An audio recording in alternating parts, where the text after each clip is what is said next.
माहितीये का की जे लोक आयुष्यामध्ये टॉपला आहेत ते तुमच्यापेक्षा जास्त हुशार आहेत? तर असं अजिबात नाहीये.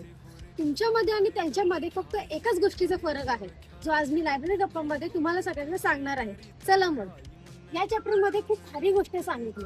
अपयशी आणि यशस्वी माणसांमध्ये टॅलेंटचा किंवा बुद्धीचा फार मोठा फरक नसतो.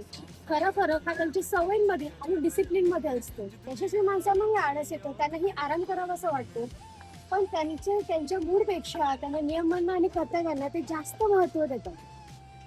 बघायला गेलं तर अपयशी माणसं सगळ्यात जास्त सोपा रस्ता निवडतात.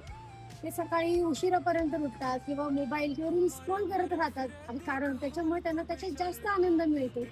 पण यशस्वी लोक तोच रस्ता निवडतात जे सुरुवातीला कठीण असतो, कारण त्याचे नंतर परिणाम गोड असतात.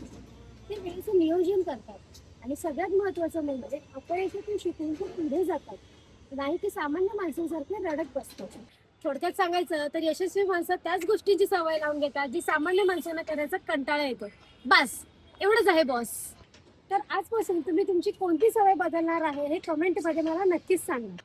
तर आता एवढा मोठा फरक ऐकून तुम्हाला दडपण आलं असेल ना, तर अजिबात दडपण घेऊ नका किंवा टेन्शन घेऊ नका. यावर सोपा उपाय म्हणजेच लहान पाऊल मोठी मजल, हे आपण या सिरीजच्या पुढच्या भागामध्ये बघणार आहोत. त्यासाठी लायब्ररी गप्पाला नक्कीच फॉलो करा. बाय.